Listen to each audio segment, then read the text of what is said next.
ನಿಮಗೆ thank you very much. Dhananjay ಹೇಳ್ತಾ ಇದ್ರು ಯಂಗ್ಸ್ಟರ್ಗಳು ಸೇರಿ ಮಾಡಿರುವಂತಹ ಸಿನಿಮಾ. ಅವರಷ್ಟೇ ಯಂಗ್ಸ್ಟರ್ ಅಲ್ಲ, ಅವ್ರ ತಾಯಿ ಅವ್ರಿಗಿಂತ ಹೆಂಗಾಗಿದ್ದಾರೆ ಅವ್ರು ನೋಡೇ ನನಗೆ ಆಶ್ಚರ್ಯ ಆಯಿತು. ಬಹುಶಃ ಅಲ್ಲಿಂದ ಬಂದಿದೆ ಅನಿಸುತ್ತೆ. ಸೊ ಎಲ್ಲ ಫ್ಯಾಮಿಲಿ ಮೆಂಬರ್ಸ್ಗೆ ಥ್ಯಾಂಕ್ ಯು. ಅದರಲ್ಲೂ ನಮ್ಮ ಹೀಗೂ ಉಂಟೆ ಸರ್, ನಾನು ಎಕ್ಸ್ಪೆಕ್ಟೇ ಮಾಡಿರಲಿಲ್ಲ, ಯಾಕಂದರೆ ಯಾವಾಗ ಸಿಕ್ಕಾಗಲೂ ಕೂಡ ಹೇಳಿರಲಿಲ್ಲ. ಸರ್ ಹೇಳ್ತಾ ಇದ್ರು ಫ್ಯಾಮಿಲಿ ಮೆಂಬರ್ಸ್ ಯಾರಿಗೂ ಗೊತ್ತಿರಲಿಲ್ಲ ಸಿನಿಮಾ ಮಾಡಿರೋದು ಅಂತ. ಸೊ ಈಗ ನೋಡ್ಬಿಟ್ಟು ಅವ್ರಿಗೂ ಅನಿಸ್ತಾ ಇದೆ ಹೀಗೂ ಉಂಟೆ ಅಂತ. So thank you sir. ಮುಖ್ಯವಾಗಿ ನಮ್ಮ ಚಟ್ಟಪಟ್ಟ ಚಂದ್ರು ಸರ್ ಬಂದಿದ್ದಾರೆ. ಅವ್ರು ಬಂದು ಒನ್ ಮೋರ್ ಅಂದರೆ ಸಿನಿಮಾನು ಕೂಡ ಹಾಗೆ ಹೋಗುತ್ತೆ. ನಮ್ಮ ಕುಲ್ದೀಪ್ ಸರ್ ವೈಫು, ಅವರಂತೂ ಡೇ 1 ಅಲ್ಲಿ ನಾನು ಅವ್ರನ್ನ ಮೀಟ್ ಆಗಿದ್ದು. ಅದಾದ್ಮೇಲೆ ಅವ್ರದ್ದು ಫೋನ್ ಮಾತಾಡಿದ್ವಿ. ಇವತ್ತು ಬಂದಿರೋದು ನನಗೆ ತುಂಬಾನೇ ಖುಷಿ. ಯಾಕಂದ್ರೆ ಫಸ್ಟ್ ಮೀಟ್ ಆದಾಗ ಆ ಗೆಸ್ಚರೇ ಪ್ರತಿಯೊಬ್ಬ ವ್ಯಕ್ತಿಗೆ ತುಂಬ ಮುಖ್ಯ ಆಗೋದು. ಅವ್ರು ಮಾತಾಡ್ಸಿದ್ದು ಅವ್ರ ಮಗಳು. ಅದಾದ್ಮೇಲೆ ನೋಡಿ ಇಲ್ಲಿವರೆಗೂ ಬಂದಿದೆ. ನಿಮ್ಮೆಲ್ಲರ ಪ್ರೀತಿ ಆಶೀರ್ವಾದ. ನನ್ನ ಫ್ರೆಂಡು ಸ್ನೇಹ ರಾಕೇಶ್, ಆಂಟ್ರಪ್ರೋನರ್ ನವ್ಯ, ಎಂಟೈರ್ ಟೀಮ್ ಇದ್ದೀರಾ. ನಿಮ್ಮೆಲ್ಲರ ಸಪೋರ್ಟಿಗೆ ಥ್ಯಾಂಕ್ ಯು. ಈಗಷ್ಟೇ ನೋಡಿದೆ ಲಹರಿ ಮ್ಯೂಸಿಕಲ್ಲಿ ನಮ್ಮ ಸಿನಿಮಾದ ಟ್ರೇಲರ್ ಲಾಂಚ್ ಆಗಿದೆ. ಇನ್ನು 6 days ಆಗಿಲ್ಲ, ಆಗಲೇ 1 million ವ್ಯೂಸ್ ಆಗಿದೆ. ಸೊ ಅದೇ ಹೇಳುತ್ತೆ ಜನರಿಗೆ ಎಷ್ಟು ಇಷ್ಟ ಆಗ್ತಾ ಇದೆ ಅಂತ. ಅಲ್ಲಿರೋ ಕಮೆಂಟ್ಸ್ ಇರ್ಬೋದು, ಮೇಕಿಂಗ್ ಬಗ್ಗೆ ಮಾತಾಡ್ತಾ ಇರೋದಿರ್ಬೋದು, ಅದು ಒಂದು ರೀಚು ಟಾಕ್ ಕ್ರಿಯೇಟ್ ಮಾಡಿದೆ ಅನ್ನೋದಕ್ಕೆ ಬೆಳಗ್ಗೆ ತಾನೇ ಒಂದು ಮೂವಿ ಜೊತೆಗೆ ನನಗೊಂದು ಮೀಟಿಂಗ್ ಇತ್ತು, ಇಂಟರ್ವ್ಯೂ ಇತ್ತು.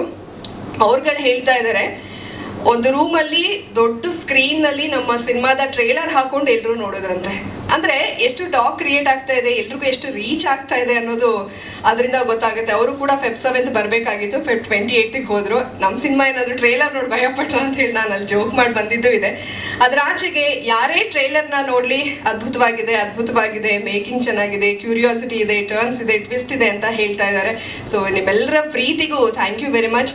ಅದರಲ್ಲೂ ಅಮೃತರಾಜ್ ಸರ್ ಬಂದಿದ್ರು. ಅವರಿಂಥ ಕಾರ್ಯಕ್ರಮಗಳಿಗೆ ಐ ಥಿಂಕ್ ಫಸ್ಟ್ ಟೈಮ್ ಅನಿಸುತ್ತೆ ನನ್ನ ಕರೆಗೆ ಹೋಗೋಟ್ಟು ಬಂದಿದ್ದಕ್ಕೆ. ಅವ್ರಿಗೂ ಕೂಡ ಥ್ಯಾಂಕ್ ಯು.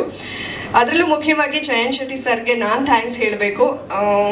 ನನ್ನನ್ನು ಎಷ್ಟೋ ಜನ ಈಗ ರಿಷಬ್ ಶೆಟ್ಟಿ ಸರ್ ಕೂಡ ಮೀಟ್ ಆದಾಗ ಹರಿಕತೆ ಎಲ್ಲ ಗಿರಿಕತೆಗೆ ನಿಮ್ಮನ್ನೇ ನಾವು ಹಾಕೋಬೇಕು ಅಂತೆಲ್ಲ ಹೇಳ್ತಾ ಇದ್ರು. ಅವಾಗ ಯಾವ ಥಾಟು ಇರಲಿಲ್ಲ ಸಿನಿಮಾ ಮಾಡೋದು. ಬಹುಶಃ ಈ ಸಿನಿಮಾದಿಂದ ನನ್ನ ಸಿನಿ ಜರ್ನಿ ಶುರು ಆಗಬೇಕು ಅಂತ ಬರೆದಿತ್ತು ಅನಿಸುತ್ತೆ. ಚಯನ್ ಶೆಟ್ಟಿ ಸರ್ಗೆ, ಕುಲ್ದೀಪ್ ಸರ್ಗೆ ನಾನು ಹಾರ್ಟ್ಲಿ ಥ್ಯಾಂಕ್ಸ್ ಹೇಳಕ್ಕೆ ಇಷ್ಟಪಡ್ತೀನಿ. ಒಂದು ಒಳ್ಳೆ ಟೀಮ್ ಜೊತೆಗೆ ಒಂದು ಒಳ್ಳೆ ಪಾತ್ರದ ಮೂಲಕ ನಾನು ಲಾಂಚ್ ಆಗ್ತಾ ಇರೋದಕ್ಕೆ ನೀವುಗಳೇ ಕಾರಣ sir. Thank you very much. ಇನ್ನು ರೂಪೇಶ್ ಅವ್ರ ಬಗ್ಗೆ ಹೇಳೋದೇ ಬೇಡ. ಅವರು ತುಳು ಸ್ಟಾರ್, ಡೈರೆಕ್ಟರ್ ಕೂಡ ಹೌದು. ಅವರು ಸರ್ಕಸನ್ನು ಹಿಟ್ ಮಾಡಿದ್ದಾರೆ, ತುಳುನಲ್ಲಿ ದಾಖಲೆ ಮಾಡಿದ್ದಾರೆ. ಈಗ ಜೈ ಅನ್ನೋ ಸಿನಿಮಾಗೆ ಸುನೀಲ್ ಶೆಟ್ಟಿ ಅವ್ರನ್ನ ಕರೆಸ್ತಾ ಇದ್ದಾರೆ. ಅಂದರೆ ರೆಕಾರ್ಡ್ಗಳ ಮೇಲೆ ರೆಕಾರ್ಡ್ ಮಾಡ್ತಾ ಇದ್ದಾರೆ. ಸೊ ಸಿನಿಮಾದಲ್ಲಿ ಅವರು ಗುರುತಿಸ್ಕೊಂಡಿದ್ದಾರೆ. ಅವ್ರ ಜೊತೆಗೆ ಲಾಂಚ್ ಆಗ್ತಾ ಇರೋದು, ಮತ್ತು ಅವರು ಅವಕಾಶ ಮಾಡಿಕೊಟ್ಟಿದ್ದಕ್ಕೆ ನಿಮಗೂ ಕೂಡ ಥ್ಯಾಂಕ್ ಯು. ಅದರಲ್ಲೂ ಹೆಚ್ಚಾಗಿ ರಘು ಪಾಂಡೇಶ್ವರ್ ಸರ್ ಇರ್ಬೋದು, ದೀಪಕ್ ರೈ ಸರ್ ಇರ್ಬೋದು, ಮಠ ಸರ್ ಇರ್ಬೋದು, ಪ್ರಕಾಶ್ ತುಮ್ಮಿನಾಡು, ಅಂದರೆ ಅವರೆಲ್ಲ ಪ್ರೂವ್ಡ್ ಆರ್ಟಿಸ್ಟ್. ಅಂತಹ ದಿಗ್ಗಜರ ಸಿನಿಮಾದಲ್ಲಿ ನಾನು ಆ್ಯಕ್ಟ್ ಮಾಡ್ತಾ ಇರೋದು ನನಗಂತೂ ಸಿಕ್ಕಂತಹ ಒಂದು ದೊಡ್ಡ ಅವಕಾಶ.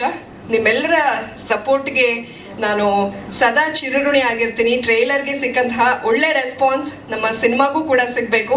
Feb 7th ಎಲ್ಲರೂ ಥಿಯೇಟ್ರಿಗೆ ಬಂದು ಸಿನಿಮಾ ನೋಡಿ ಸಿನಿಮಾ ಹೇಗೆ ಅನ್ನಿಸ್ತು ಅಂತ ಹೇಳಬೇಕು ಅಂತ ನಾನು ಈ ಮೂಲಕ ವಿನಂತಿಸ್ಕೊಳ್ತಾ ಇದ್ದೀನಿ.